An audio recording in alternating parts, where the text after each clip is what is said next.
అతి పరిశుద్ధమైన గణనామమునకు మహిమ కలుగునుగాక. అందరికీ వెరీ గుడ్ మార్నింగ్ అండి. మీరంతా బాగున్నారా? దేవుని యొక్క మహాకృప ఈ నవంబర్ మాసంలో దేవుడు మనందరిని కూడా 5 దినాలు కాపాడి ఈ 6వ దినానికి దేవుడు నడిపించాడు. ఆయనకి కృతజ్ఞతలు.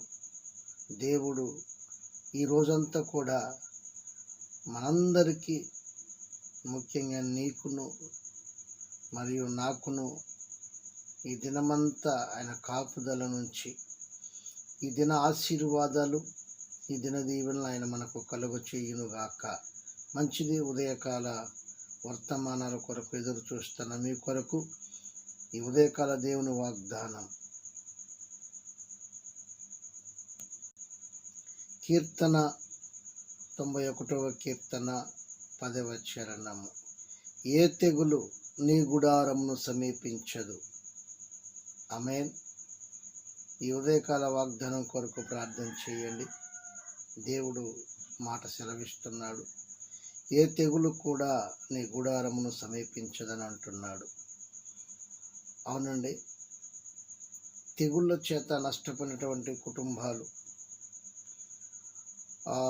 అనేకమైనటువంటి తెగుళ్ళు కుటుంబాలను వెంటాడినట్టుగా మనము ఐగుప్తు దేశంలో మనం చూస్తూ ఉన్నామండి. అనేక తెగుళ్ళు వారి యొక్క దేశం మీద మరి వచ్చినప్పుడు ఆ దేశం ఎంత నష్టపోయిందో మనకు తెలుసు. అవును, మనము కూడా ఈరోజు దేవుని యొక్క వాక్యాన్ని మనం ఎత్తిపట్టుకొని ప్రార్థన చేసి, అయ్యా మా గుడారంలో, మా ఇంటిలోనికి, మా ఒంటిలోనికి ఎటువంటి అయ్యా తెగులు కూడా రాకుండా, ఎటువంటి తెగులకి ప్రవేశము లేకుండా అయ్యా ఈ రోజంతా, ఈ దినమంతా మీరు మాకు తోడుగా ఉండమని ప్రార్థన చేయండి. వాగ్దానం కొరకు ప్రార్థన చేద్దామా? దయగలిగిన మా తండ్రి, మీకు స్తోత్రాలు. ఈ ఉదయకాల ఈ ఒక వాగ్దానము, ఏ తెగులు నీ గుడారమును సమీపించదు అని నీ మాట సెలవిస్తుంది.